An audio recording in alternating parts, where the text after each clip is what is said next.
ஒரு தலைமை வலிமையாக இருக்க வேண்டுமென்றால், சரியான திசை வழியில் பயணிக்க வேண்டுமென்றால், அந்த தளபதிகள் கூட இருக்கணும். வலிமை மிக்க தளபதிகளாக. நீங்கள் எல்லா தளபதிகளும் அடித்து அவங்கள உதாரணத்துக்கு மரியாதைக்குரிய செங்கோட்டையன் உங்களை விட சீனியர் 8-9 முறை எம்எல்ஏவாக இருந்தார், மந்திரியாக இருந்தார். தமிழ்நாடு முழுவதும் இருக்கிற ஒரு கிராமத்தில் இருக்கிற அதிமுக ஒன்று கேட்டால் செங்கோட்டையன் யாரும் 4.5 வருஷம் முதலமைச்சரானார், இன்னும் பொதுச்செயலர் இருக்கார்.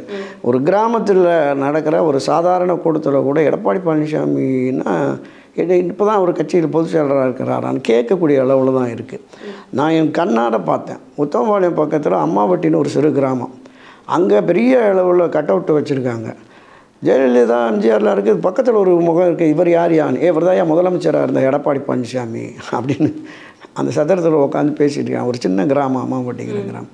அப்போ இன்னும் அந்த ஃபெமிலியருங்கிறது கிடைக்கல. முதலமைச்சராக இருக்காரு ஆனாலும் கூட இல்லை. அப்போ மக்களினுடைய பொது வெளிகளில் மக்களினுடைய ஈர்ப்பு, ஒரு தலைமை அப்படின்னா அந்த ஈர்ப்பு இருக்கணும்ல, அது இல்லை அவர்கிட்ட. ஆனால் செங்கோட்டையன் மூலை முழுக்க வரைக்கும் தெரிகிறார்.